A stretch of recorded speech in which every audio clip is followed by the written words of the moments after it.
বাহ! আমার লাজুক বউ তো দেখি আজকে অনেক সুন্দরভাবে শাড়ি পরেছে। কি ব্যাপার? আমার লাজুক বউ আজকে আদর খাওয়ার জন্য এইভাবে শাড়ি পরে রেডি হয়ে আছো নাকি? তা এখন আদর শুরু করব? রিফাত, তুমি যে কি বলো না, আমার শরম করতেছে। আমি তো শুধু তোমাকে একটু দেখানোর জন্যই শাড়ি পরেছিলাম, কিন্তু তুমি বলতেছো আমাকে আদর করবে এখন। ইস, এভাবে কেউ বলে নাকি? কেউ না বললেও আমি বলি। চলো বেবি, এখন তোমাকে আদর করব। এই বলে রিফাত তার বউকে কোলে তুলে নিয়ে চলে গেল বেডরুমে। দরজাটা লাগিয়ে দিয়ে সাফিয়াকে বিছানায় শুয়ে দিতেই সাফিয়া তার দুহাত দিয়ে মুখটা ঢেকে ফেল। এটা দেখে রিফাত বলতে লাগলো, কি ব্যাপার সাবিহা? তুমি এরকম করতেছো কেন? হাত সরাও, আমি তোমার ঠোঁটে লিপ কিস করব। না, সরবো না, আমার অনেক লজ্জা করতেছে রিফাত। প্লিজ এখন কিছু করো না। আর কিছুদিন সময় দাও, নতুন বিয়ে করেছো আমাকে। এখন যদি এভাবেই আদর করতে চাও তো আমি কিভাবে তোমাকে সুযোগ দেব? হাই কপাল, আজকে মনে হয় আমার কপালে আদর জুটবে না। আম্মু, এটা কোন মেয়ের সাথে বিয়ে করিয়ে দিয়েছে আমাকে?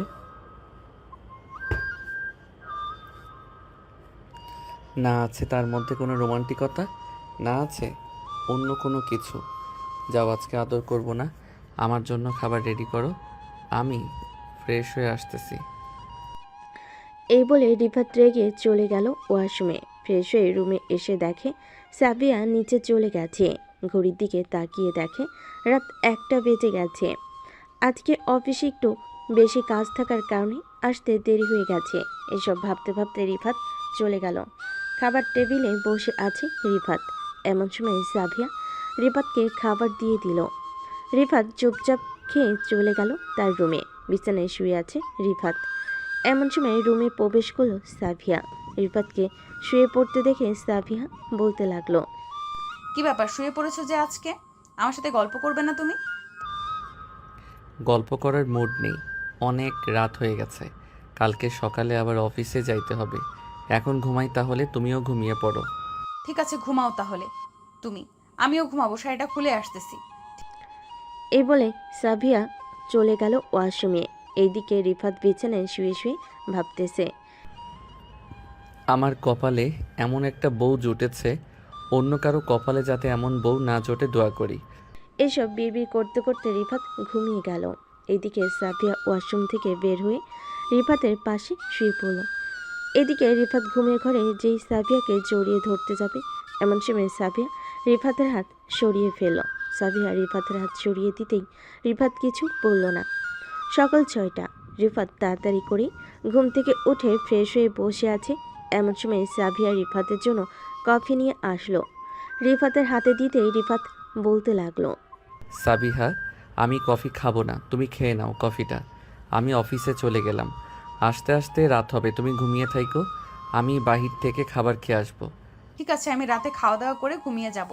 আর তোমাকে একটা কথা বলতে চাইছিলাম, আমি একটু আমাদের বাসায় যাব। যদি অনুমতি দিতে তাহলে যেতে পারতাম। শাশুড়ি আম্মু অনুমতি দিয়ে দিয়েছে। আম্মু যখন অনুমতি দিয়ে দিছে, তাহলে আমি আর কি বলবো। যাও ঘুরে আসো তোমাদের বাড়ি থেকে। তবে এখন গেলে 1 মাস থেকে আসবে, কারণ পরে আর যেতে পারবে না। ঠিক আছে, তুমি যেহেতু বলতেছো 1 মাস থেকে আসার জন্য, তাহলে 1 মাস থেকে আসবো। রিফাত অফিসের জন্য রেডি হয়ে চলে আসলো অফিসে। এত তাড়াতাড়ি রিফাতকে অফিসে আসতে দেখে দারুণ রিফাতকে উদ্দেশ্য করে বলতে লাগলো, কি ব্যাপার রিফাত, আজকালকে দেখছি তুমি তাড়াতাড়ি অফিসে চলে আসো। শুনলাম নতুন বিয়ে করছো, বাড়িতে কি ঝামেলা হয়েছে যে বউ রেখে তাড়াতাড়ি অফিসে চলে আসো? আরে না চাচা, অফিসে কাজের চাপ অনেক তো, এর জন্য আর কি তাড়াতাড়ি অফিসে চলে আসি, যাতে রাতে তাড়াতাড়ি বাসায় ফিরতে পারি। বুঝতেই পারছেন, সারাদিন কাজ করে আবার রাত 12টা অবধি কাজ করা শরীর ক্লান্ত হয়ে যায়। ও আচ্ছা, আমি ভাবছিলাম নতুন বিয়ে করছো, বউয়ের সাথে হয়তো ঝগড়া করছো, এর জন্য প্রতিদিন তাড়াতাড়ি অফিসে চলে আসো। রিফাত আর কিছু না বলে চলে গেল তার ডেস্কে। বসে বসে কাজ করতে লাগলো। সকাল 8টা। সবাই অফিসে এসে রিফাতকে এইভাবে কাজ করতে দেখে সবাই চমকে গেল। ম্যানেজার সাহেব রিফাতের কাছে এসে বলতে লাগলো। ম্যানেজার চলে যেতেই রিফাত আবারও কাজে মনোযোগ দিল। বেশ কিছুক্ষণ পর রিফাতের কলিগ আয়েশা রিফাতকে ঠাট্টা করে বলতে লাগলো, কি ব্যাপার রিফাত, তুমি এত সকালে সেই কাজ করতেছো? ম্যাডাম কি তোমাকে কিছু বলেছে নাকি এত সকালে সেই কাজ করার জন্য? আরে না স্যার, ম্যাডাম কিছুই বলে নাই। আমি এমনিতেই চলে এসেছি সকাল সকাল, কারণ রাতে বাসায় গিয়ে খাওয়া দাওয়া করতে করতে রাত 2টা বেজে যায়। এর জন্য তাড়াতাড়ি চলে এসেছি, যাতে রাতে একটু তাড়াতাড়ি বাসায় যেতে পারি। ও আচ্ছা, এই কথা। এটার জন্যই তো বলি তুমি প্রতিদিন এত তাড়াতাড়ি চলে আসো কেন? তোমার বউ কেমন আছে? আলহামদুলিল্লাহ, আমার চাইতে অনেক ভালো আছে। আমার মনে হয় না আমার বউয়ের চাইতে অন্য অন্য কারো বউ ভালো থাকবে। হঠাৎ এই কথা বলতেছো? তোমার কথা শুনে তো মনে হচ্ছে নিশ্চয়ই বাসায় কোনো কিছু হয়েছে। আরে না স্যার, বাসায় কোনো কিছু হয় নাই, এমনিতেই বললাম আর কি। আসলে আমার বউটা একটু বেশি আদরের তো, এর জন্য বললাম। ও আচ্ছা, তাহলে কাজ করো, আমি গেলাম আমার কেবিনে। আর আজকে বড় ছাড় আসবে বলেছে সবাইকে অফিসে থাকার জন্য। তুমিও অফিসে থাইকো, কোথাও চলে যেও না। ঠিক আছে স্যার, আমি অফিসেই আছি। এ বলে আয়েশা চলে গেল তার কেবিনে। এদিকে রিফাত বসে আছে তার কেবিনে। সকাল 11টা। এমন সময় তার অফিসের বস আসলো। রিফাতকে ডাক দিয়ে বলতে লাগলো, রিফাত, তোমাকে দেখে তো মনে হচ্ছে তোমার বউ রাতে আদর করতে দেয় নাই। এর জন্যই তুমি তাড়াতাড়ি করে অফিসে চলে এসেছো, তাই না? আরে না, আমি এমনিতেই অফিসে চলে এসেছি, কারণ কালকে রাতে ঘুমাতে পারি নাই। অনেক রাত হয়ে গেছিল খাওয়া দাওয়া করতে করতে। হ্যাঁ, বুঝি বুঝি। এখন তাহলে কাজ করো, লাঞ্চের সময় কথা বলবো, তখন না হয় সব কিছু বলবে আমাকে। রিফাত কয়েকটা ফাইল নিয়ে চলে গেল তার বসের কেবিনে।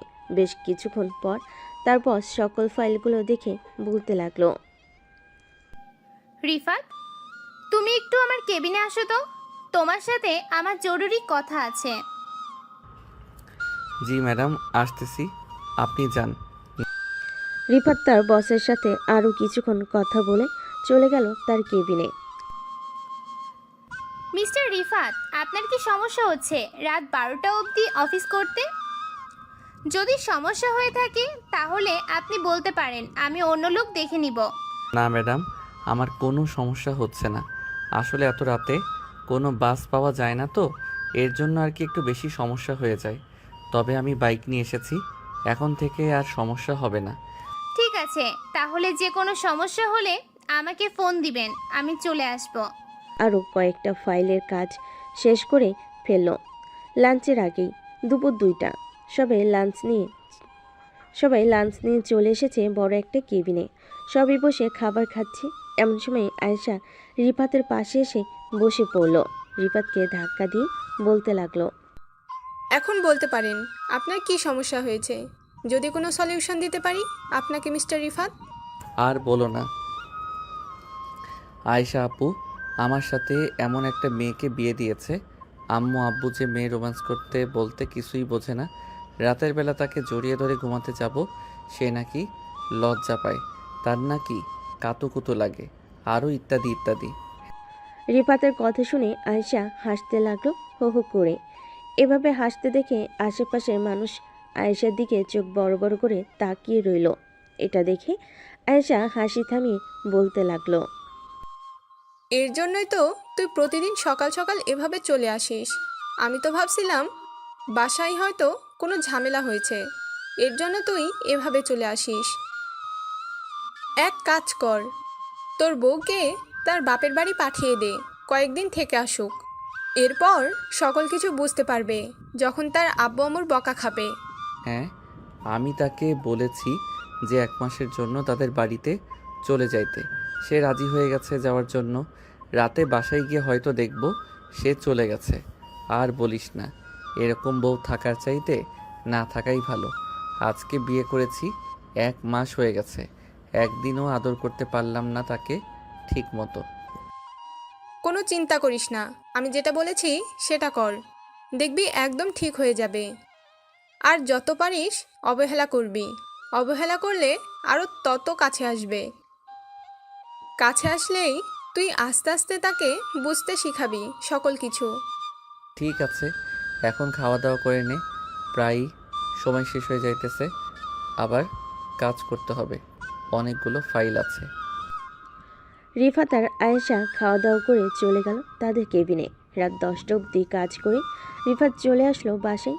পকেট থেকে চাবিটা নিয়ে দরজা খুলে ভিতরে প্রবেশ করতে দেখতে পেল সাবিয়া বসে বসে টিভি দেখতেছে। সাবিয়াকে দেখে রিফাত বলতে লাগলো, কি ব্যাপার, তোমার না আজকে চলে যাওয়ার কথা ছিল 1 মাসের জন্য? এখনো যাও নাই কেন? নাকি আমাকে দিয়ে আসতে হবে? আমি এখন যাব না, আরো কয়েকদিন পর যাব। আরো কয়েকদিন পর গেলে তোমার সমস্যা নাকি? না, আমার কেন সমস্যা হবে? আমার কোনো সমস্যা নেই, তোমার যখন ইচ্ছা যাইতে পারো। এই বলে রিফাত চলে গেল তার রুমে। ফ্রেশ হয়ে চলে আসলো নিচে। খাবার টেবিলে বসে নিজেই খাবার নিয়ে খেতে লাগলো। এদিকে সাবিয়া সব কিছু বসে বসে দেখতেছে, কিন্তু কিছুই বলতেছে না রিফাতকে। এদিকে রিফাত খাওয়া দাওয়া করে চলে গেল তার রুমে। বেশ কিছুক্ষণ পর সাবিয়াও চলে আসলো রুমে। এসে দেখে সাগর বিছানায় শুয়ে শুয়ে ফোন টিপতেছে। এটা দেখে সাবিয়া বলতে লাগলো, রিফাত, তুমি আমার সাথে আজকে একবারও কথা বলো নাই। আমি কি করেছি যে তুমি আমার সাথে কথা বলতেছো না? আমার অপরাধ কি, আমাকে একটু বলবে? আরে তোমার কোনো অপরাধ নেই।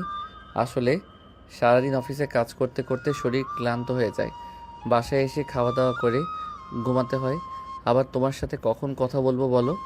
তাই বলে তুমি অফিস থেকে এসে আমার সাথে একটাবারও কথা বলবে না? একটাবারও জিজ্ঞাসা করতে পারতে খাবার খেয়েছি নাকি খাই নাই।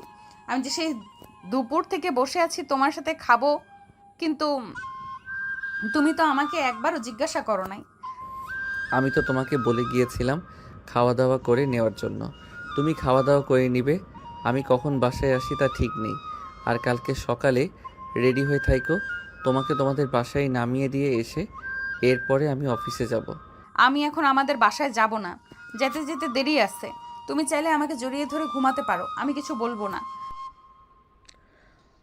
হঠাৎ সাবিয়ার এত পরিবর্তন দেখে রিফাত চমকে উঠল, কিন্তু কিছুই বলল না।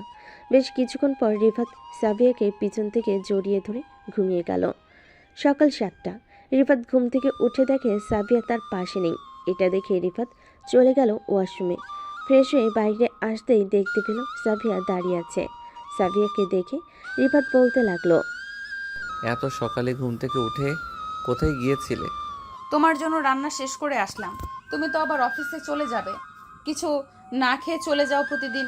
আজকে খাবার খেয়ে এরপর যাবে। হঠাৎ এত কেয়ারিং বেড়ে গেছে, কোনো তো কারণ আছে, কারণটা বলো শুনি।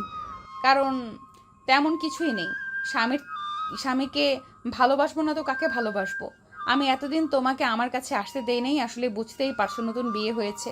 কি থেকে কি করব বুঝে উঠতে পারছিলাম না, এর জন্য আর কি তোমাকে অবহেলা করেছি। আমাকে মাফ করে দাও তোমাকে অবহেলা করার জন্য। সত্যি আরে মাফ চাইতে হবে না, তুমি আমার বউ, তুমি তো ভুল করতেই পারো। আচ্ছা এখন চলো, নিচে খাওয়া দাওয়া করে অফিসে যাইতে হবে। আর তুমি চাইলে বাড়িতে যেতে পারো, আমার কোনো সমস্যা নেই। আমি না হয় রাতে চলে যাব তোমাদের বাসায়। যাবে তো? যদি না যাও তখন কিন্তু আমি কান্না করব আর রাতেই চলে আসবো। আরে আমি সত্যি বলতেছি, যাব তো তোমাদের বাসায়, তুমি প্লিজ চলো এখন। এ বলে রিফাত আর সাবিয়া চলে গেল নিচে। খাওয়া দাওয়া করে রিফাত চলে গেল ওইখান থেকে তার রুমে অফিসের জন্য রেডি হয়ে যে বেরিয়ে যেতে যাবে। এমন সময় সাবিয়া রিফাতের সামনে দাঁড়িয়ে বলতে লাগলো, রিফাত, অফিসে যাওয়ার আগে আমার কপালে একটা চুমু দিয়ে যাও। আর আমি আজকে বাড়ি যাব না, কয়েকদিন পর তোমাকে নিয়ে একেবারে আমাদের বাড়িতে যাব। ঠিক আছে সাবিহা, এখন কাছে আসো। এই বলে রিফাত সাবিয়াকে জড়িয়ে ধরে তার কপালে চুমু দিয়ে অফিসের দিকে রওনা দিল। রিফাত আজকে মহা খুশি, কারণ তার বউ আজকে তাকে আদর করতে দিয়েছে। বেশ কিছুক্ষণ পর রিফাত চলে আসলো অফিসে। এদিকে সাবিয়া ফোন দিল তার বান্ধবী নীলাকে। বেশ কিছুক্ষণ পর নীলা ফোনটা রিসিভ করলো আর বলতে লাগলো, কি রে সাফিহা, এত সকালে ফোন দিয়েছিস? কি হয়েছে? সমস্যা হয় নাই তো? কোনো সমস্যা হয় নাই, তোকে ধন্যবাদ জানানোর জন্যই ফোন দিয়েছি। কালকে যদি তুই না বলতে আমাকে এইসব, তাহলে আজকে রিফাতের মুখে এত সুন্দর হাসি দেখতে পারতাম না। আমার জন্য বেচারা প্রতিদিন কষ্ট পায়। দেখেছিস, তোকে যেভাবে বলেছি ওইভাবে প্রতিদিন করবি। আর যেহেতু বিয়ে করেছিস, এরকম একটু একটু আনইজি ফিল হবে। কয়েকদিন পর দেখবি সব ঠিক হয়ে যাবে। স্বামীকে যত বেশি ভালোবাসবি তত বেশি সুখী হবি। দেখিস না, আমার জামাই আমাকে ছাড়া একটুও চোখে দেখে না। সাবিয়া কথা বলতে লাগলো নীলার সাথে। এইদিকে রিফাত অফিসে চলে আসলো। আজকে দেরিতে আসতে দেখে রিফাতকে আয়শা বলতে লাগলো, কি রে রিফাত, আজকে দেরিতে আসলি? আমার বুদ্ধি কাজে লেগেছে নাকি?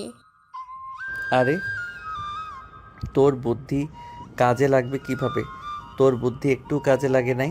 হঠাৎ আমার বউয়ের কি যেন হয়েছে, আমি নিজেই বলতে পারি না। আজকে আমার সাথে এত ভালো ব্যবহার করেছে যে বলার মতো না। তাহলে তো ভালোই হয়েছে, তোর সাথে ভালো ব্যবহার করুক, আমি তো এটাই চাই। এখন কাজ কর, একটু পর ম্যাডাম আসবে। আমাকে ফোন দিয়েছিল, বলেছে তোর কেবিনে নাকি 5টা ফাইল রেখে গেছে, ওই ফাইলগুলো দেখে নিতে। ফাইল তো দেখে নিবই। আচ্ছা তুই যা, আমি ফাইল দেখতেছি। এই বলে রিফাত চলে আসলো তার কেবিনে।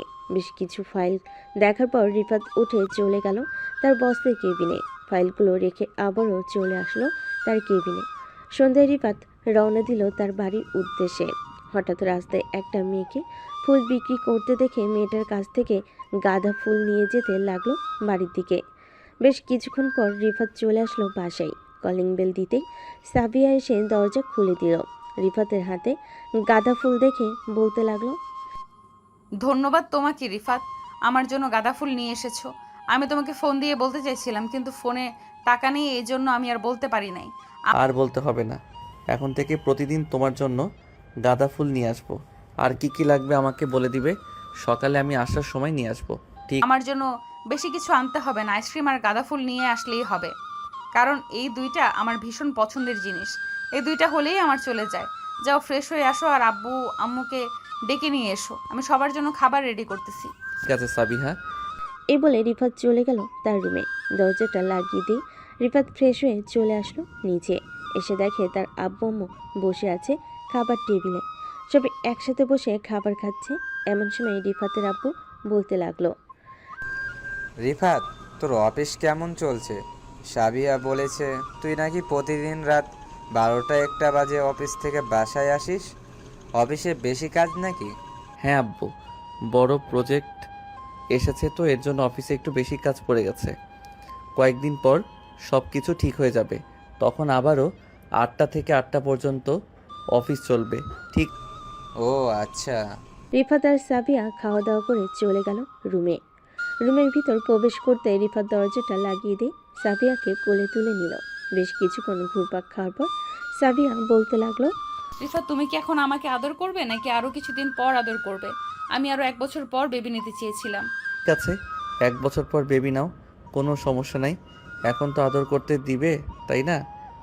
এই বলে রিফাত আস্তে আস্তে সাবিয়ার ঠোঁটটা তার দখলে নিয়ে নিল। বেশ কিছুক্ষণ সাবিয়ার ঠোঁটকে চুষার পর রিফাত সাবিয়াকে ছেড়ে দিয়ে বলতে লাগলো, এই বলে রিফাত আস্তে আস্তে করে সাবিয়ার ঠোঁটের কানের লতিতে এবং ঘাড়ে বিভিন্ন জায়গায় লিপ কিস করতে লাগলো। বেশ কিছুক্ষণ লিপ কিস করার পর সাবিয়া রিফাতকে তার বুকের সাথে চেপে ধরলো। প্রায় 10 মিনিট পর সাবিয়া রিফাতকে ছেড়ে দিতে রিফাত আস্তে আস্তে করে সাবিয়ার জামা কাপড় খুলে ফেলে দিল নিচে। বাকিটা ইতিহাস। সকাল 7টা। রিফাতের ঘুম ভাঙতে দেখতে পেল সাবিয়া এখনও শুয়ে আছে। এটা দেখে রিফাত আস্তে আস্তে করে সাবিয়াকে ডাকতে লাগলো আর বলতে লাগলো, সাবিহা একটু কষ্ট হবে, সহ্য করে নিও জানেমান। কি হয়েছে সাবিহা, তুমি এখনো ঘুম থেকে উঠতেছো না? ঘুম থেকে উঠো, আমার তো খুব ক্ষুধা লাগছে। রিফাত, তুমি একটু আম্মুকে গিয়ে বলো রান্না করে দিতে। আমার পুরো শরীর ব্যথা করতেছে, আমি উঠতে পারতেছি না। আচ্ছা তুই শুয়ে থাকো, তাহলে আমি তোমার জন্য ব্যথার ট্যাবলেট এনে দিয়ে যাইতেছি, আর আম্মুকে বলতেছি তোমাকে খাবার খাইয়ে দেওয়ার জন্য। এ বলে রিফাত চলে গেল ওয়াশরুমে। ফ্রেশ হয়ে এসে রিফাত চলে গেল নিচে। গিয়ে দেখে তার আম্মু রান্নাবান্না শেষ করে বসে আছে। রিফাত তার আম্মুকে দেখে বলতে লাগলো, আম্মু, সাবিহাকে একটু দেখে রাখেন। সাবিহার শরীর খারাপ, তার পুরো শরীর ব্যথা করতেছে। আমি তো অফিসে চলে যাইতেছি, আস্তে আস্তে রাত হবে। ঠিক আছে, তুই যা, আমি দেখতেছি। রিফাত চলে গেল অফিসে। এদিকে রিফাতের আম্মু রিফাতের রুমে এসে দেখে সাবিয়া শুয়ে আছে চোখ বন্ধ করে। সাবিয়ার পাশে এসে বসে বলতে লাগলো, কি হয়েছে? কি হয়েছে সাবিহা? তুমি তো রাতেও সুস্থ ছিলে, হঠাৎ এমন হয়েছে কেন? সাবিয়া কোনো কিছুই বলতেছে না। এটা দেখে রিফাতের আম্মু বুঝে গেল কি হয়েছে।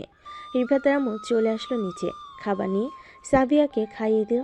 খাওয়া দাওয়া শেষ হতে সাবিয়া ব্যথার ট্যাবলেট খেয়ে আবারও শুয়ে পড়ল। এদিকে রিফাত অফিসে এসে কাজ করতেছে, কিন্তু কাজে মন বসতেছে না, শুধু ছটফট করতেছে। এটা খেয়াল করলো আয়েশা। এইভাবে ছটফট করতে দেখে আয়েশা তার কেবিন থেকে উঠে এসে বলতে লাগলো,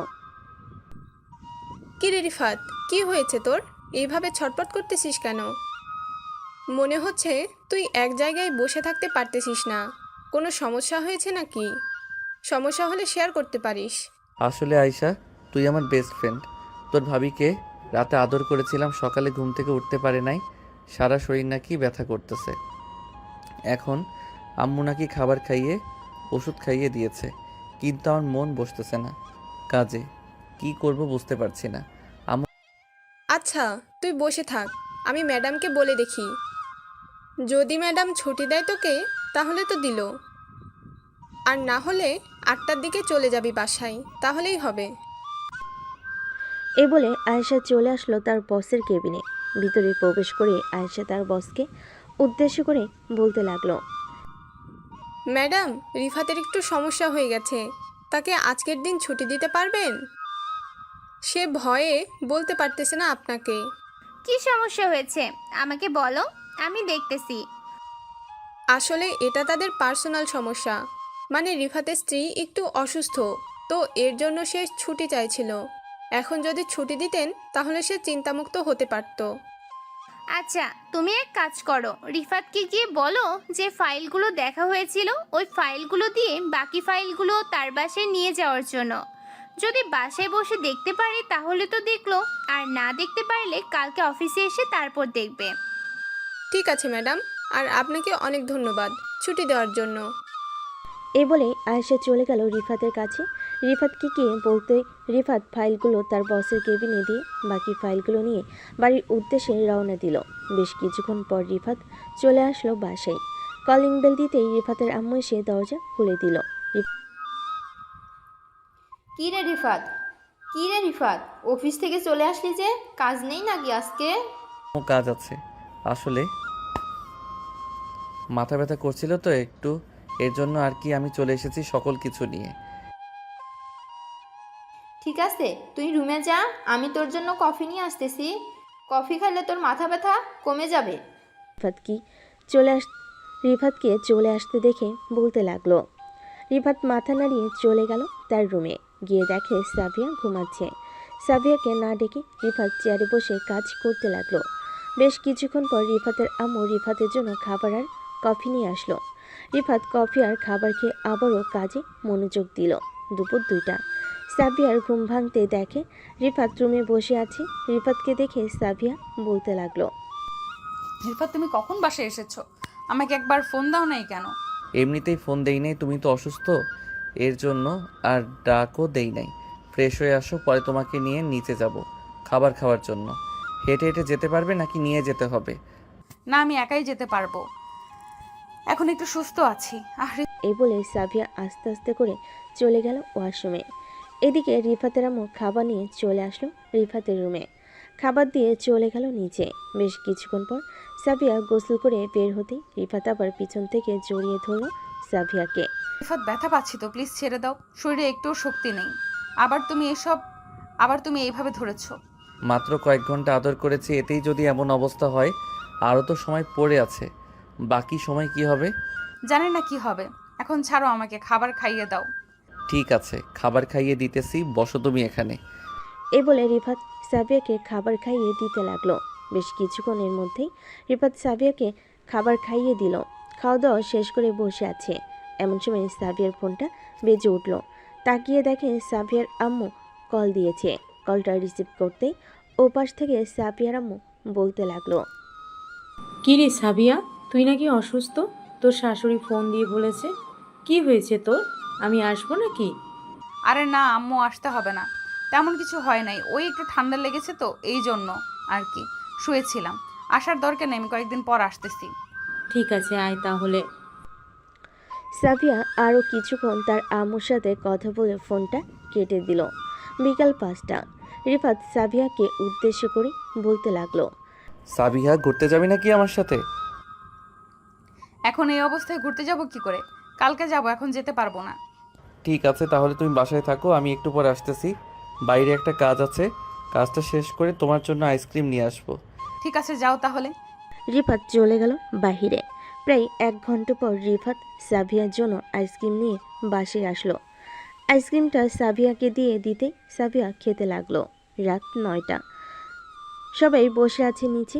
এমন সময় রিফাতের আব্বু বলতে লাগলো, রিফাত, তুই এক কাজ কর, আমার কাছে তো কিছু টাকা আছে, এই টাকা দিয়ে একটা ব্যবসা শুরু করে দে, তাহলে আর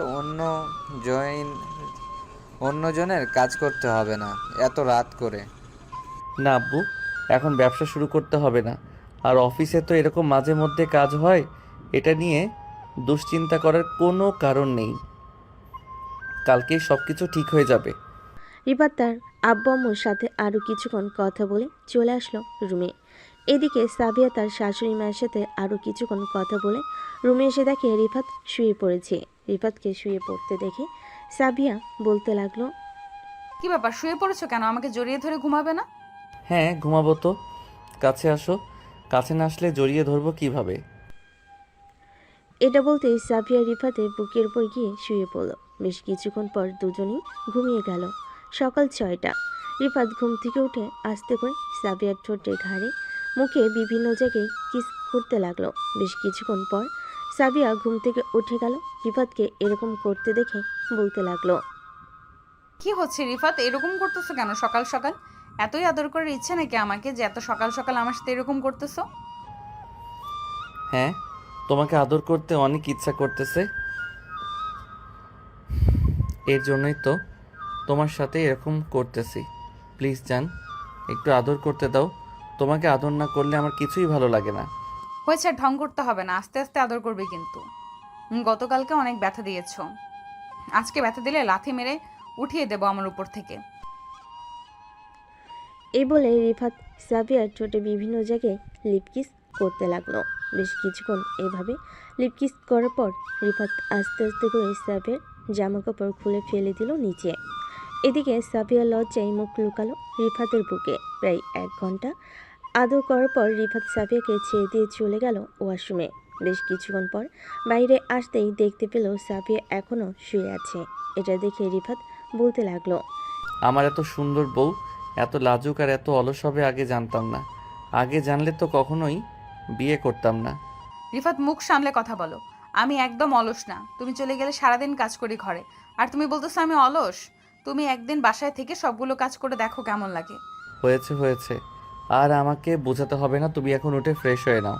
আম্মু হয়তো রান্না করে ফেলেছে, আমি খাওয়া দাওয়া করে অফিসে চলে যাইতেছি। এ বলে রিফাত চলে গেল নিচে। খাওয়া দাওয়া করে অফিসে চলে গেল। এদিকে সাবিয়া ফ্রেশ হয়ে নিচে আসতেই তার শাশুড়ি আম্মু বলতে লাগলো, কি ব্যাপার সাবিহা, তোমার কি বেশি অসুবিধা হয় রিফাতের সাথে? অসুবিধা হলে আমাকে বলতে পারো। না আম্মু, অসুবিধা হয় না। বুঝতেই পারছেন নতুন বিয়ে করেছি, প্রথম তো এমন হয়। হ্যাঁ, প্রথম প্রথম এমন হবে, কিছুদিন পর সব কিছু ঠিক হয়ে যাবে, চিন্তা করো না। আর যদি বেশি সমস্যা হয় তাহলে আমাকে বলতে পারো, আমার বান্ধবী ডাক্তার, তার কাছে নিয়ে যাব তোমাকে। ঠিক আছে আম্মু, যদি বেশি অসুবিধা হয় তাহলে আমি বলবো আপনাকে। টেবিলে বসেন, আমি খাবার দিতেছি। রিফাত তো চলে গেছে অফিসে। হ্যাঁ, রিফাত অফিসে চলে গেছে, তার নাকি কি কাজ আছে। খাওয়া দাওয়া করে নাও, তারপর তোমাকে নিয়ে একটু বাজারে যাব। তোমার শ্বশুর আব্বু তো একটু বাইরে গেছে, আসতে মনে হয় রাত হবে। ঠিক আছে আম্মু। সাবিয়া এবং তার শাশুড়ি আম্মু খাওয়া দাওয়া করে চলে গেল বাজারে। বাজার শেষ করে বাসায় আসতে সাবিয়া চলে গেল তার রুমে। ব্যাগ থেকে ফোনটা বের করে দেখল রিফাত ফোন দিয়েছে অনেকগুলো। বেশ কিছুক্ষণ পর সাবিয়া ফোন দিল রিফাতকে।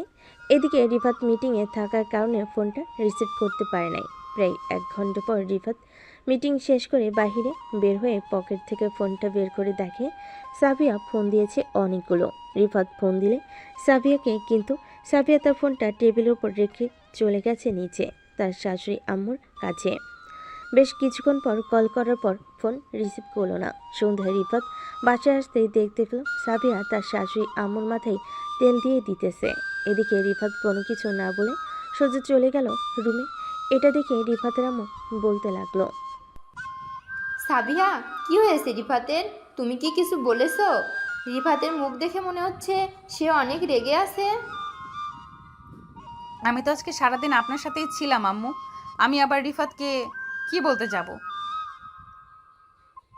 আর তেল দিতে হবে না, তুমি রিফাতের কাছে যাও, গিয়ে দেখো রিফাত কেন রেগে আছে। এখন যদি না যাও তাহলে আবার কি হয়ে যায় কে জানে। সাফিয়া চলে আসলো রুমে। এসে দেখে রিফাত ফ্রেশ হয়ে বসে আছে বিছানায়। এমন সময় সাফিয়া রিফাতের পাশে এসে বসতে রিফাত বিছানা থেকে নেমে দাঁড়িয়ে গেল। এটা দেখে সাফিয়া বলতে লাগলো, কি হয়েছে রিফাত, তুমি হঠাৎ বাসায় এসে এমন করতেছো কেন? অফিসে কি কোনো সমস্যা হয়েছে নাকি? আমার উপর রেগে গেছো তুমি?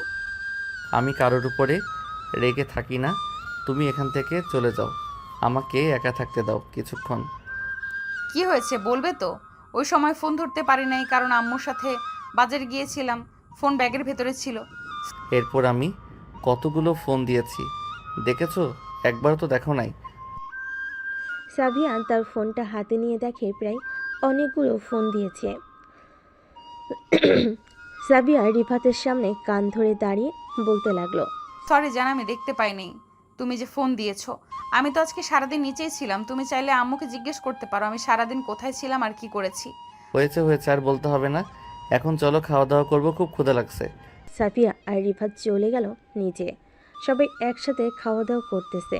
এমন সময় রিফাতের আম্মু বলতে লাগলো, সাবিয়া, আমরা আর একা কতদিন থাকবো? বিয়ে যখন করে ফেলেছো তো একটা বেবি নিয়ে নাও, আমরাও খুশি থাকবো, তুমিও খুশি থাকবে। কি বলিস রিফাত? রিফাত কোনো কথা বলতেছে না। এইদিকে সাফিয়া মাথা নিচু করে খাবার খাচ্ছে। কি বলবে সাফিয়া? তার শ্বশুর বসে আছে সামনে। এদিকে রিফাত সাফিয়ার দিকে তাকিয়ে মিটমিট করে হাসতেছে। বেশ কিছুক্ষণ পর রিফাত আর সাফিয়া খাওয়া দাওয়া করে চলে আসলো রুমে। রিফাত বিছানায় শুয়ে আছে।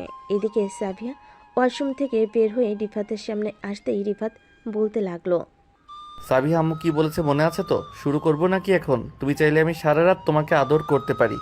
আচ্ছা রিফাত, আমি কি তোমার বউ না? আমাকে কষ্ট দিতে তোমার ভালো লাগে তাই না? ঠিক আছে, কষ্ট দাও, আমি কিছু বলবো না, যা ইচ্ছা তাই করতে পারো। সাফিয়ার এমন কথা শুনে রিফাত সাফিয়াকে কোলে তুলে নিয়ে বেলকনিতে চলে গেল। দুজন বসে আছে চেয়ারে। এদিকে রিফাত সাফিয়ার কানে কানে বলতে লাগলো, সরি জান, আমি তো তোমাকে কষ্ট দিতে চাই না। আসলে জান, তুমি এত রোমান্টিক আর এত হট, এর জন্য আর কি বেশি বেশি আদর করতে মন চায় তোমাকে। হয়েছে হয়েছে, আর পাম দিতে হবে না। কালকে অফিস নেই নাকি এখনো যে এখানে বসে আছো?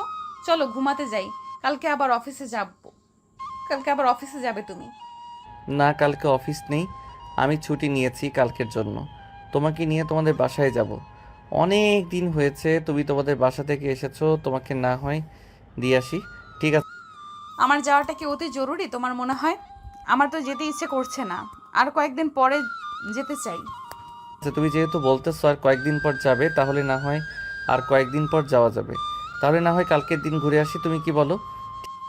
হ্যাঁ, একদিনের জন্য যাওয়া যায়, তবে আমি কিন্তু থাকবো না, আমি আবার তোমার সাথে সন্ধ্যায় চলে আসব।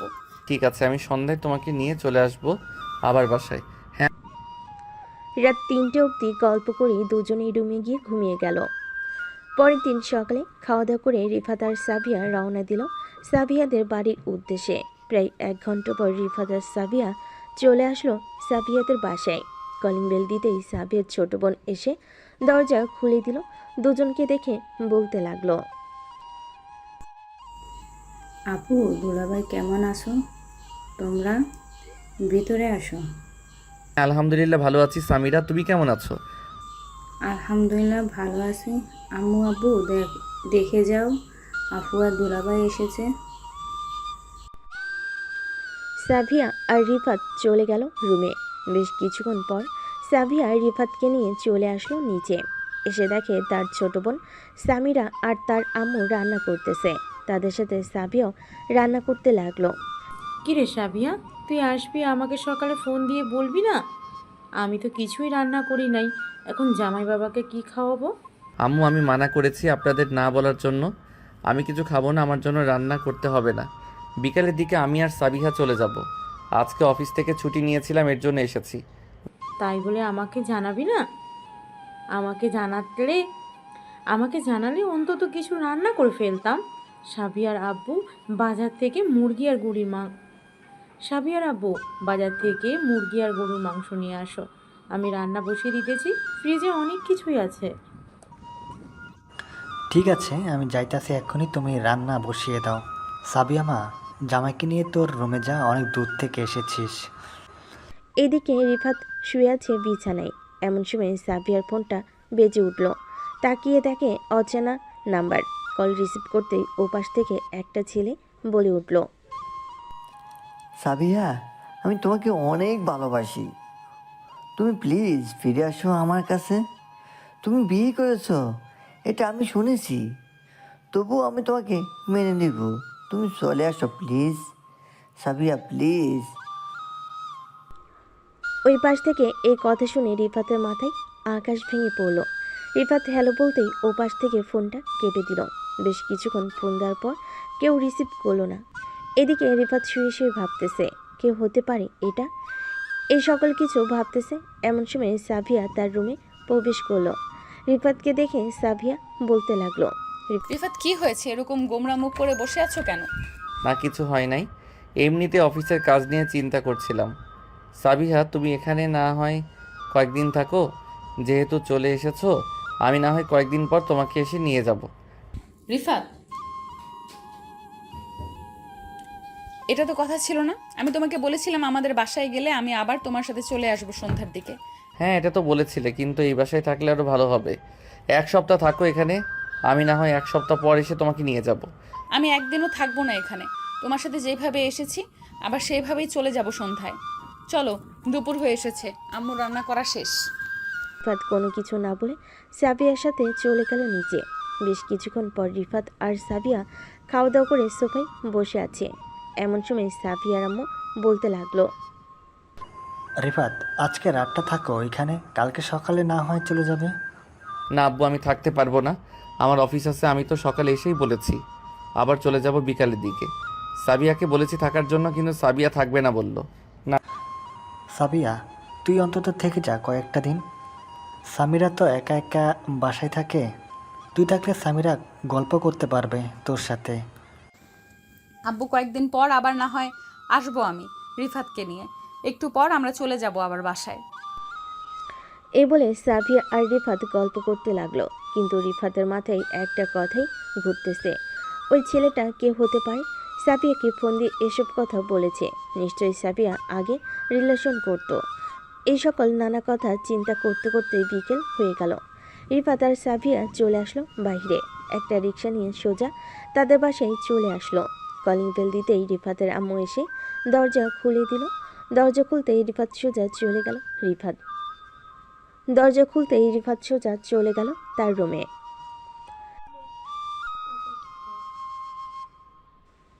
রিফাতের এমন আচরণ দেখে রিফাতের আম্মু বলতে লাগলো, কি ব্যাপার সাবিহা, আবার কি হয়েছে রিফাতের?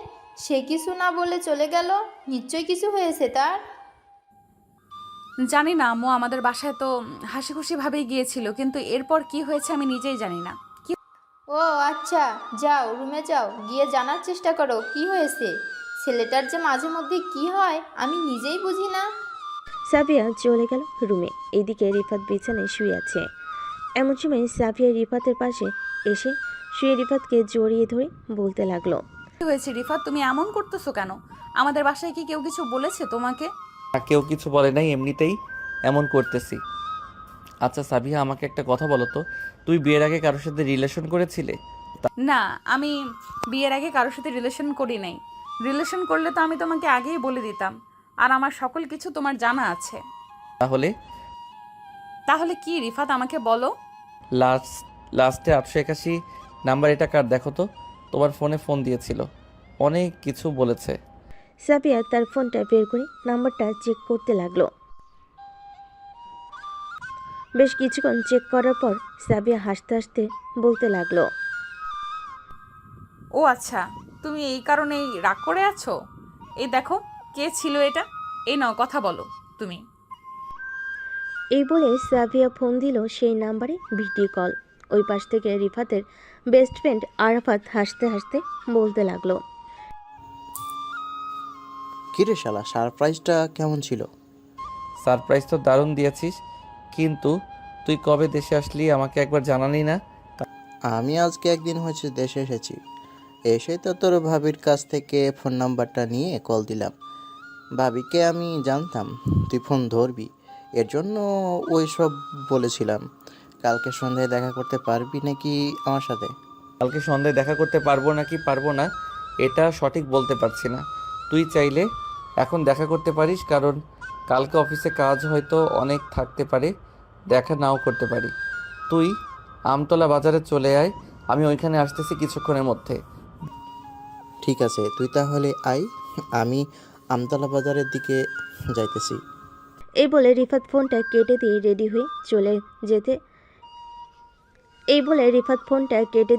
হয়ে চলে যেতে লাগলো। এমন সময় পিছন থেকে সাবিয়া বলতে লাগলো, আসার সময় আমার জন্য আইসক্রিম নিয়ে আসবে, না নিয়ে আসলে কিন্তু খবর আছে তোমার, আদর করতে দিব না রাতে। রিফাত একটা মুচকি হাসি দিয়ে ওইখান থেকে চলে গেল। বাইরে এসে একটা রিক্সা নিয়ে আমতলা বাজারের দিকে যেতে লাগলো। বেশ কিছুক্ষণ পর চলে আসলো আমতলা বাজারে। এসে দেখে আরাফাত চায়ের দোকানে বসে চা খাচ্ছে। এদিকে রিফাত আরাফাতকে পেছন থেকে জড়িয়ে ধরে বলতে লাগলো, বন্ধু কেমন আছিস? অনেক দিন পর তোর সাথে দেখা, প্রায় 4 বছর পর তোর সাথে দেখা হয়েছে। হ্যাঁ বন্ধু, ভালো আছি। আর 4 বছর পর না, প্রায় 5 বছর পর দেখা হয়েছে তোর সাথে। ভাবতেছি আর যাব না দেশে একটা বিজনেস খুলে বিজনেস করব। শুক্রবার তো তোর অফিস বন্ধ থাকে, তোর সাথে না হয় একটা বিজনেসের ব্যাপারে কথা বলবো। ঠিক আছে তাহলে। রিফাত আর আরাফাত রাত 10টা অবধি আড্ডা দিয়ে দুজন চলে গেল দুজনের বাসায়। রাতে খাওয়া দাওয়া করে রিফাত বিছানায় শুয়ে আছে। এমন সময় সাবিয়া আসলো রিফাতের কাছে আর বলতে লাগলো, রিফাত, তুমি কি এখনো আমার উপর রেগে আছো? এটা তো আমার অপরাধ না, আমি কি জানতাম তোমার বন্ধু আমাকে এসব বলবে? সরি জান, তোমার উপর রাগ করার জন্য। আসলে আমি নিজেই বুঝতে পারি নাই যে আরাফাত দেশে এসে এরকমভাবে সারপ্রাইজ দিবে আমাকে। সরি সরি সরি, প্লিজ আমাকে মাফ করে দাও। না, মাফ করব না তোমাকে। আর কি বলে দিয়েছিলাম আনার জন্য, তুমি আনো নাই, এর জন্য আরও মাফ করব না। আমার কাছ থেকে দূরে যাও, না হলে কিন্তু লাথি মেরে জানলা দিয়ে বাইরে ফেলে দিব তোমাকে। হ্যাঁ, বললেই হলো নাকি? আমি তোমার জামাই, তুমি আমাকে এরকমভাবে অপমান করতে পারো না। অপমান করলে কিন্তু আমি কান্না করব, তাও আবার জোরে জোরে কান্না করব, তখন আম্মু এসে তোমাকে বকা দিবে। যত ইচ্ছা কান্না করো, আমি একবার যখন বলেছি সো আমার কথা নড়বড় হবে না। তুমি আজকে রাতে আমাকে জড়িয়ে ধরে ঘুমাতে পারবে না। আমি এক পাশে ঘুমাবো, তুমি এক পাশে ঘুমাবে। তুমি ওই পাশে যাও বলতেছি। সাবিয়া দুজনের মধ্যে একটা কোলবালিশ দিয়ে এই পাশে শুয়ে পড়ল সাবিয়া, অন্যদিকে রিফাত শুয়ে আছে ওই পাশে। এদিকে রিফাতের ঘুম আসতেছে না, প্রায় 2 ঘন্টা চলে গেল, কিন্তু রিফাতের চোখে এখনো ঘুম নেই। বেশ কিছুক্ষণ পর রিফাত আস্তে আস্তে করে কোলবালিশটা সরিয়ে যেয়ে সাবিয়াকে জড়িয়ে ধরতে যাবে, এমন সময় সাবিয়া বলতে লাগলো, রিফাত, আমি কিন্তু বলে দিয়েছি তুমি আমাকে জড়িয়ে ধরে ঘুমাতে পারবে না। এখন যদি তুমি আমাকে জড়িয়ে ধরে ঘুমাও তাহলে কিন্তু আমি আম্মুকে ডাকতে বাধ্য হব আর বলবো তুমি আমাকে পিটিয়েছো। এত বড় মিথ্যা অপবাদ দিতে পারবে তুমি আমার নামে? যাও, তোমার সাথে কথা বলবো না, আমি ঘুমালাম। এই বলে রিফাত মাঝখানে আবার কোলবালিশটা দিয়ে ঘুমের দেশে পাড়ি জমালো। এদিকে সাবিয়া রিফাতের এমন কাণ্ড দেখে মিটমিট করে হাসতে লাগলো। প্রায় আধা ঘন্টা হয়ে গেছে, রিফাতে কোনো রেসপন্স পাচ্ছে না দেখে সাবিয়া রিফাতের দিকে ঘুরতে দেখতে পেল রিফাত ঘুমিয়ে গেছে। বেশ কিছুক্ষণ পর সাবিয়া আস্তে আস্তে করে রিফাতকে জড়িয়ে ধরল। এদিকে রিফাত ঘুমের ঘরে সাবিয়াকে বকাবকি করতেছে। চলুন শুনে আসি কি কি বকাবকি করতেছে। আর কোনোদিন আমার সাথে কথা বলবি না শাকচন্নি, তুই আমার বউ না, তুই আমাকে শুধু বকাবকি করিস। আমি তোকে ভালোবাসবো না, একটু আদর করব না, তুই আমার কোনো কথা শুনিস না। এই বলতেছে এসব বলতেছে রিফাত। এমন সময় সাবিয়া রিফাতকে জড়িয়ে ধরে রিফাতের ঠোঁটের সাথে ঠোঁট মিলিয়ে দিল। আস্তে আস্তে করে সাবিয়া রিফাতের ঠোঁটে কামড় দিতেছে। বেশ কিছুক্ষণ পর কামড় দেওয়ার পর রিফাতের ঘুমটা ভেঙে গেল। রিফাত তার উপরে সাবিয়াকে দেখে তাড়াতাড়ি করে তার উপর থেকে নামিয়ে দিল আর বলতে লাগলো, তুমি আমার কাছে আসবে না, আমি তোমাকে একটু ভালোবাসবো না এখন থেকে। তুমি তোমার মতো থাকো, আমি আমার মতো থাকবো আজ থেকে। কি বললি কুত্তা এখন? আমি কিন্তু রেগে গেলে তোর অবস্থা খারাপ হয়ে যাবে, এ বলে দিলাম। আমাকে রাগিয়ে দিস না। রাগিয়ে দিলে তুই নিজেও ঠিক থাকবি না, আবার আমাকে ঠিক থাকতে দিবি না। কি করবি শুনি দেখি, তুই কি করতে পারিস আমার। এ বলে রিফাতের মুখে এই কথা শুনে সাবিয়া রেগে গেল। বিছানা থেকে উঠে সাবিয়া রুমের এক পাশ থেকে বিছানার ঝাড়ু নিয়ে এসে ঠাস ঠুস করে রিফাতকে পিটাতে লাগলো। পিটানোর শব্দ শুনে রিফাতের আব্বু তাড়াতাড়ি করে রুমে চলে আসলো রিফাতের রুমের সামনে আর ডাকতে লাগলো সাবিয়াকে। সাবিয়া, এই সাবিয়া, কি হয়েছে? রিফাত এরকমভাবে চিল্লাচিল্লি করতেছে কেন? আম্মু, আপনার ছেলে চিল্লাচিল্লি করতেছে, এটা আপনারা কানে দিবেন না। আপনার ছেলে অনেক ফাজিল হয়ে গেছে, সে আমাকে একটুও ভালোবাসে না, আমার প্রতি রাগ দেখায় অনেক। এর জন্য এত রাতে আপনার ছেলেকে পিটাইতেছি। যেহেতু পিটাইতেছো, আর একটু ভালোভাবে পিটাও, যাতে ছেলেটা আমার ভালো হয়ে যায়। আমার কথা শোনে না, তোমার কথাও শোনে না। তাকে তো মারধর করতে হবে, মারধর না করলে সে ঠিক হবে না। রিফাতের আব্বু, চলো আমরা গিয়ে ঘুমিয়ে পড়ি। এ বলে রিফাতের আব্বু চলে গেল রুমে। বেশ কিছুক্ষণ সাবিয়া রিফাতকে পেটানোর পর রিফাতের মুখ টিপে বলতে লাগলো, কিরে, আমার সাথে আরও এরকম ব্যবহার করবি? এতদিন কিছু বলি নাই, অনেক অত্যাচার সহ্য করেছি, এখন আমার অত্যাচার সহ্য করার জন্য প্রস্তুত হও। প্লিজ জানেমান, আমাকে আর মাইরো না। এই দেখো কত জায়গায় মেরে ব্যথা করে দিয়েছো। কালকে আমি অফিসে যাব কি করে, আর যদি আমার এই অবস্থা দেখে কেউ, তাহলে আমি তাদেরকে কি বলবো? কি বলবি মানে? যে রাতের বেলা আমি আমার বউয়ের কথা শুনি নাই, এই জন্য আমার বউ আমাকে পিটিয়েছে? বলতে পারবি না? না বলতে পারলে আমাকে ফোন দিস, আমি বলে দিবনি। ঠিক আছে জানেমান, তোমাকে ফোন দিব। এখন তো আমার মুখটা ছাড়ো, এভাবে টিপে ধরে রেখেছো। আমি কি ছোট মানুষ নাকি যে আমার মুখ এভাবে টিপে ধরে আছো? তুই ছোট মানুষ না, তুই দামড়া একটা পোলা। তুই চাইলে অনেক কিছুই করতে পারিস, কিন্তু করার সুযোগ দেব না। এখন থেকে আমার অত্যাচার সহ্য করবে। তুই যা যা বলবো তাই তাই করতে হবে তোকে। ঠিক আছে, আমি সব কিছু করতে রাজি আছি, এখন তো ছেড়ে দাও। আমার পুরো শরীর ব্যথা করে ফেলেছো মেরে।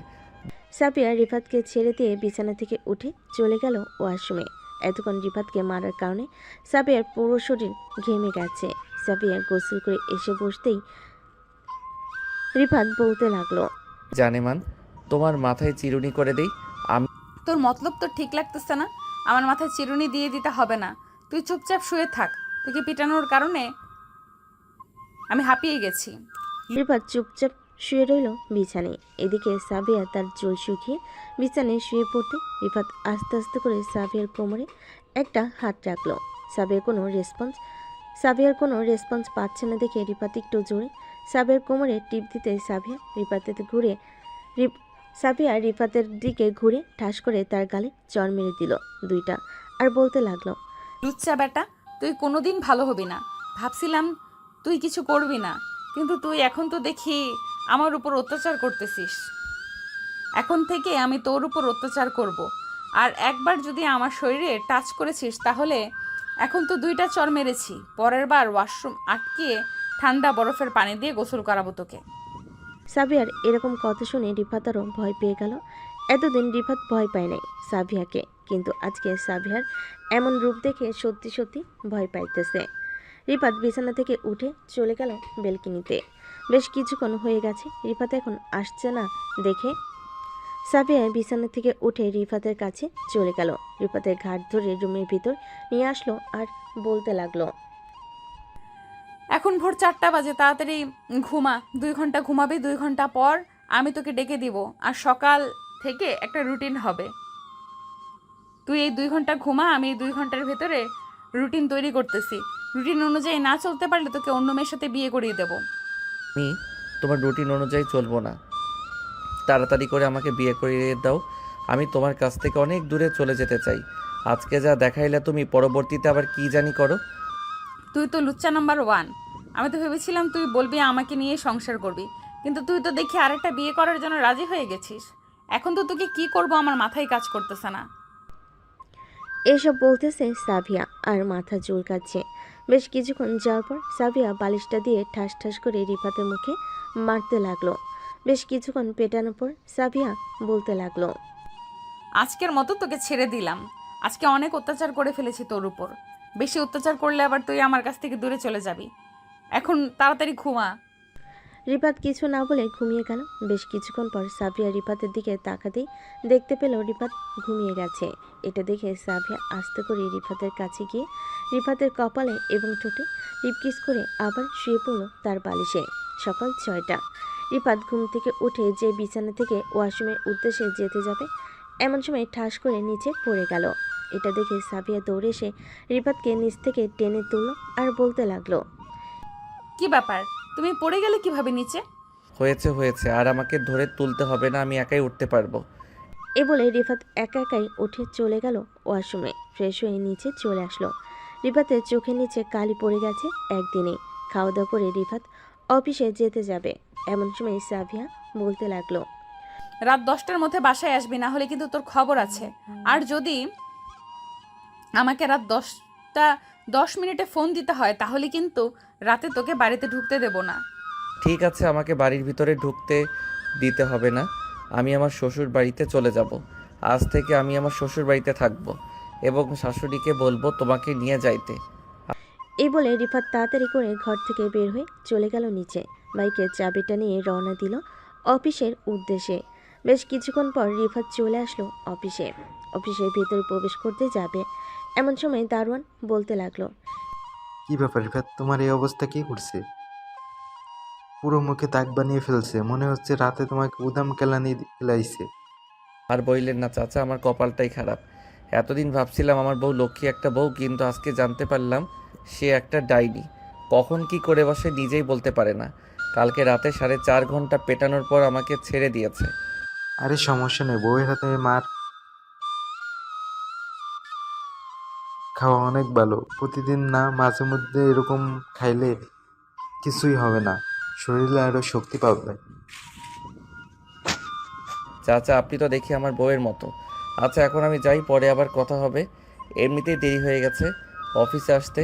ম্যাডাম যদি দেখে আপনার সাথে কথা বলতেছি তাহলে আমার বউয়ের মতো আবার আমাকে বকাঝকা করবে। এ বলে রিফাত অফিসের ভিতর চলে গেল। এদিকে সাফিয়া বসে আছে তার শাশুড়ি মায়ের সাথে।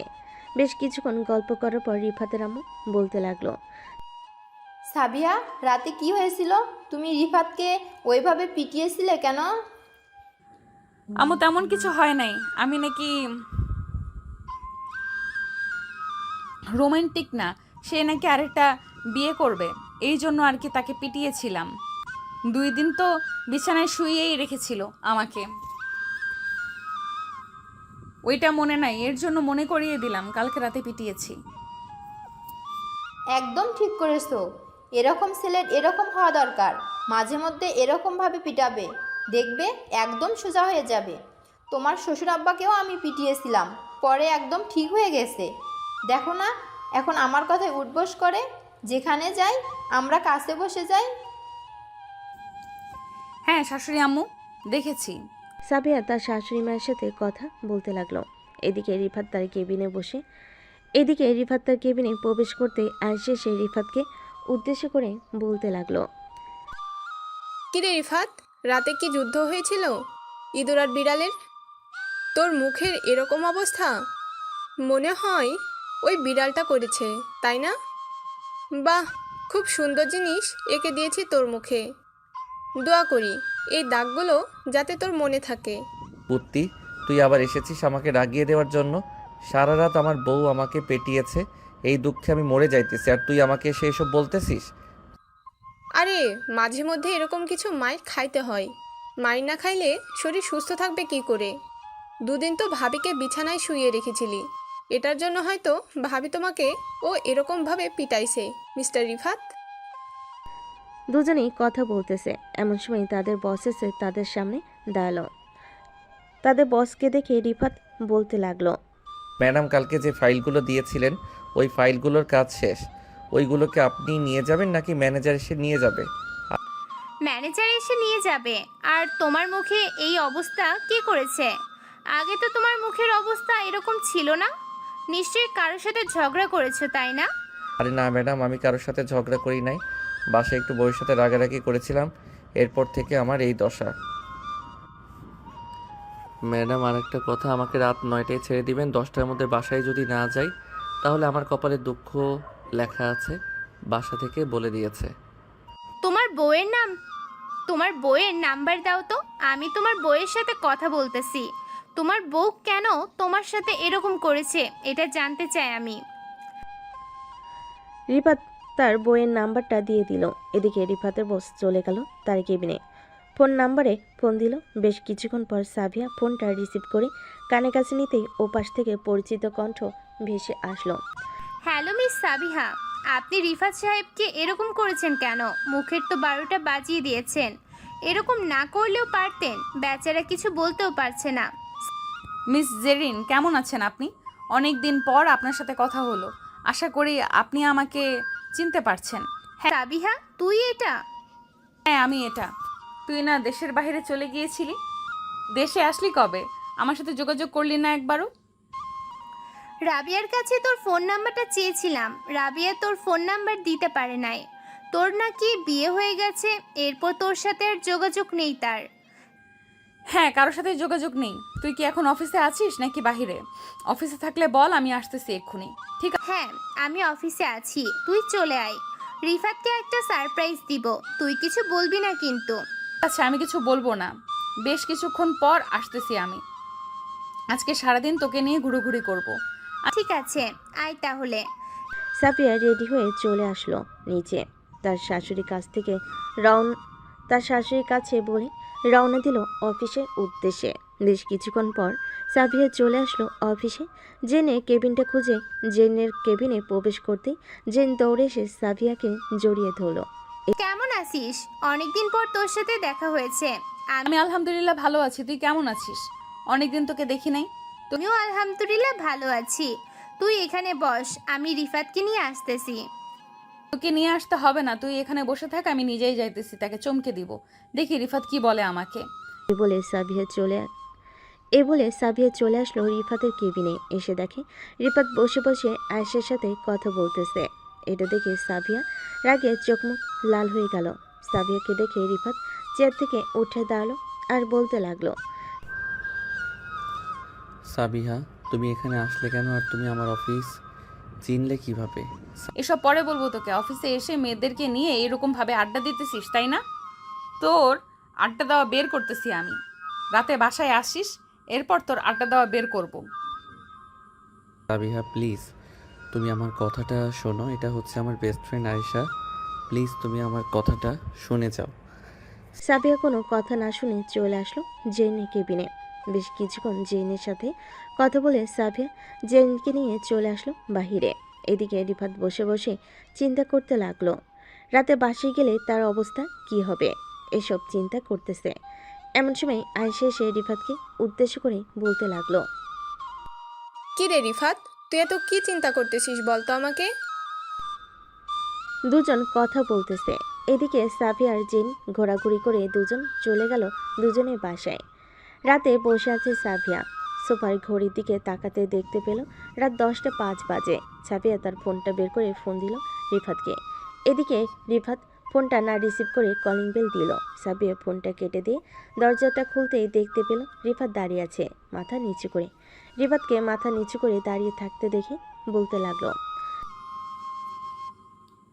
কিরে, মাথা নিচু করে দাঁড়িয়ে আছিস কেন? আমি কি তোকে কিছু বলেছি? যা তাড়াতাড়ি ফ্রেশ হয়ে আয়, খাওয়া দাওয়া করবো, খুব ক্ষুধা লাগছে। রিফাত কিছু না বলে চলে গেল রুমে। এদিকে সাবিয়া আসলো রিফাতের পিছু পিছু। বেশ কিছুক্ষণ পর রিফাত ফ্রেশ হয়ে বাইরে আসতে দেখতে পেল সাবিয়া হাতে বিছানার ঝাড়ুটা নিয়ে দাঁড়িয়ে আছে। এটা দেখে রিফাত বলতে লাগলো, সাবিহা, তুমি কি আজকেও আমাকে পিটাবে? দেখো, আজকে আমার শরীরে একটু শক্তি নেই। কালকে পেটানোর কারণে আমার শরীরের সকল শক্তি চলে গেছে। আমি কোনো রকম অফিস থেকে এইখানে এসেছি। প্লিজ আমাকে ছেড়ে দাও। তোকে পেটাবো না, চল তাড়াতাড়ি খাওয়া দাওয়া করে নেই। খাওয়া দাওয়া করে এরপর দুজন ঘুমাবো। রাতে কিন্তু অনেক আদর করতে হবে আজকে। তুমি তো আদরের কথা বললে আমাকে পিটিয়ে আলুর ভর্তা বানিয়ে ফেলো। আমি তোমার সাথে থাকবো না। তুমি আমাকে অনেক মারধর করেছো। আমার কথা মতো যদি না চলাচল করিস তাহলে কিন্তু সত্যি সত্যি আজকে রাতে আবার পিটিয়ে আলুর ভর্তা বানিয়ে ফেলবো, সাথে কিমা কিমা করে খেয়ে ফেলবো। সাবিয়ার এমন কথা শুনে রিফাত ভয় পেয়ে গেল। কি বলবে বুঝে উঠতে পারছে না। সাবিয়ার সাথে চলে গেল নিচে। খাওয়া দাওয়া করে দুজন চলে আসলো রুমে। দরজাটা লাগিয়ে দিয়ে বসে আছে দুজন। এমন সময় সাবিয়া রিফাতের শার্টের কলার ধরে বলতে লাগলো, ওই মেয়েটা কে ছিল? নিশ্চয়ই তোর গার্লফ্রেন্ড, তাই না? এই জন্যই তো বলেছিলি কালকে রাতে বিয়ে করবি অন্য মেয়েকে। সত্যি সত্যি বলতেছি, ওই মেয়েটা আমার গার্লফ্রেন্ড না। ওই মেয়েটা হচ্ছে আমার বেস্ট ফ্রেন্ড। তুমি চাইলে আমার বসকে জিজ্ঞেস করতে পারো, উনি ভালোভাবে বলতে পারবে। তোর বসকে জিজ্ঞাসা করার কোনো প্রয়োজন নেই আমার। আমি জানি তুই এই মেয়েটার সাথে রিলেশন করিস, এই জন্যই তুই আমাকে বলেছিস কালকে বিয়ে করবি তুই অন্য মেয়েকে। যদি পছন্দ থাকে বলতে পারিস, আমি বিয়ে করিয়ে দেবো তোকে ওই মেয়েটার সাথে। আমি সত্যি কথা বলতেছি, ওই মেয়েটা হচ্ছে আমার বেস্ট ফ্রেন্ড। প্লিজ তুমি আমার কথা বিশ্বাস করো। আমি তোমার মাথা ছুঁয়ে বলতেছি। ঠিক আছে, বিশ্বাস করলাম। তবে এখন থেকে আমাকে বেশি বেশি ভালোবাসতে হবে, কারণ আরেকজন আসতেছে। আরেকজন আসতেছে মানে বুঝলাম না, কি বলতে চাইছো? একটু বুঝিয়ে বলো আমাকে। আরেকজন আসতেছে মানে হচ্ছে আমাদের বেবি হবে। আজকে আমি টেস্ট করেছিলাম, পজিটিভ এসেছে। এই দেখো। রিফাত দেখে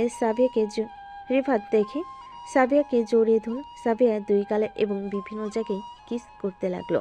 রিফাতের এমন পাগলামি দেখে সাবিয়া বলতে লাগলো, এখন থেকে আমাকে বেশি করে ভালোবাসবে তো? যদি ভালো না বাসো তাহলে আমার বেবি কিন্তু অনেক কষ্ট পাবে। তুমি কি চাও আমাদের বেবি কষ্ট পাক? না। একদম চাই না, আমাদের বেবি একটু কষ্ট পাবে না। তুমি আজ থেকে যেটা চাইবে আমি সেটাই এনে খাওয়াবো তোমাকে। এখন তো রাত হয়ে গেছে, কালকে তোমার জন্য অনেক কিছু নিয়ে আসবো। আম্মু আব্বু জানে নাকি? এখনো জানাই নাই, আরো কয়েকদিন পর জানাবো আম্মু আব্বুকে। এখন আমাকে আদর করো। আর সরি কালকে মারার জন্য। তোমাকে মারা একদমই ইচ্ছে ছিল না আমার, কিন্তু তোমার ভুলের কারণে আমি তোমাকে মেরেছি। কি রিফাত কোনো কিছু না বলে আস্তে আস্তে সাবিয়াকে কোলে তুলে নিল। বেশ কিছুক্ষণ এভাবে যাওয়ার পর সাবিয়া বলতে লাগলো, ব্যাপার? আজকে কি কোলে তুলে আদর করবে নাকি বিছানায় শুইয়ে দিয়ে আদর করবে না? সবভাবে আদর করব জান।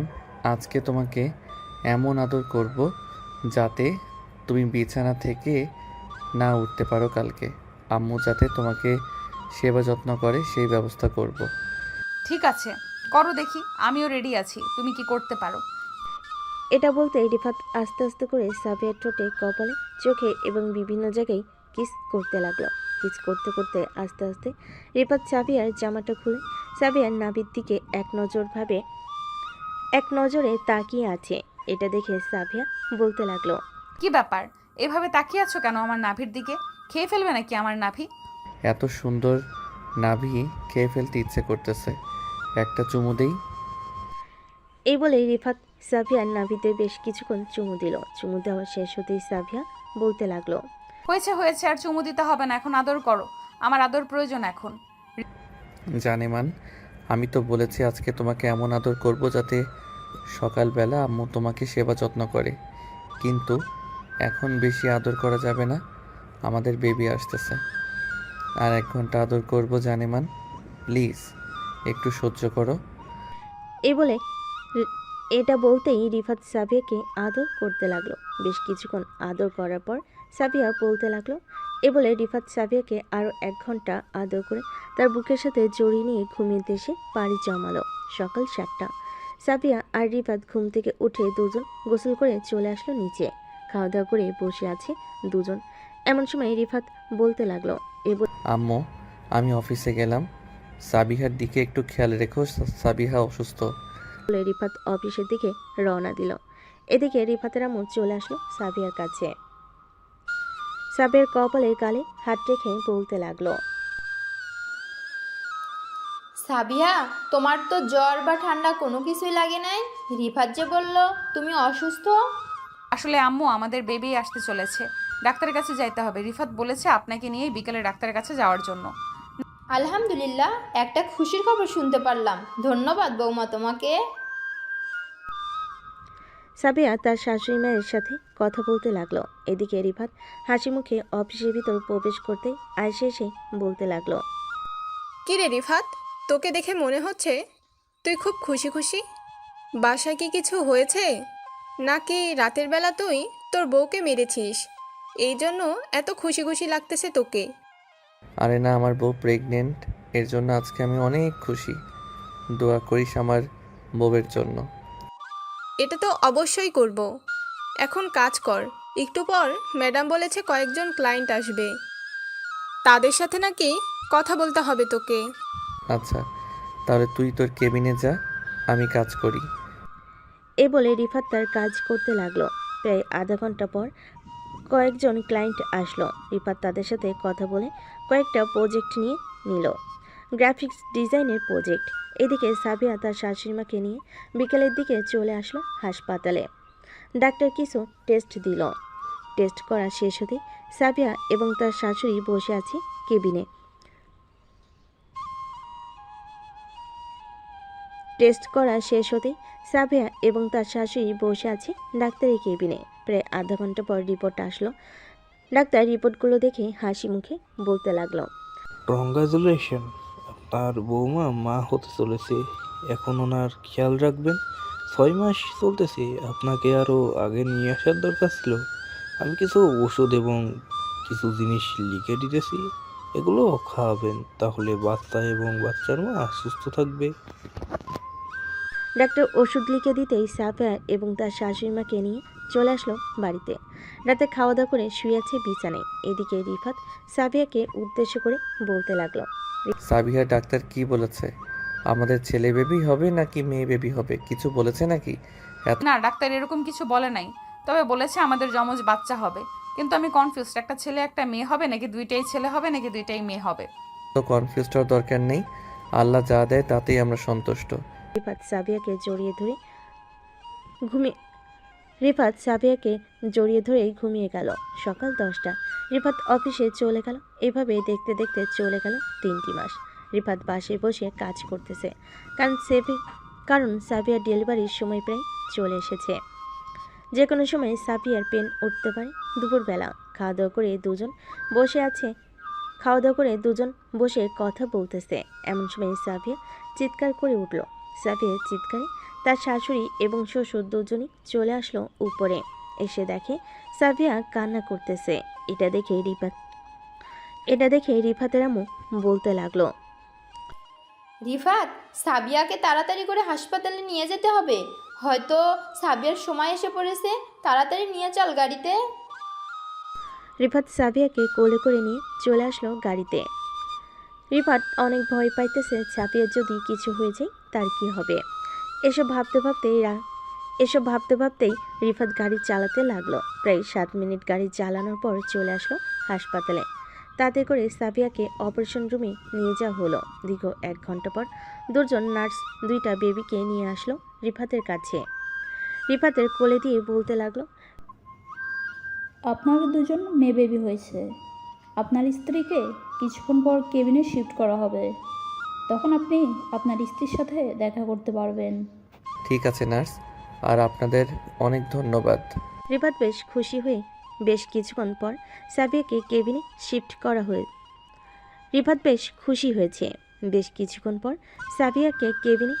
করা হলো। সবাই দেখা করে চলে এসেছে বাহিরে। এদিকে রিফাত সাবিয়ার পাশে বসে আছে আর কথা বলতেছে। দুজন মহা খুশি তাদের 2টা মেয়েকে পেয়ে। আপনারা সবাই দোয়া করবেন তাদের 4 জনের জন্য, যাতে তারা 4 জন সবসময় সুস্থ থাকে এবং ভালো থাকে। ধন্যবাদ সবাই, ভালো থাকবেন, সুস্থ থাকবেন।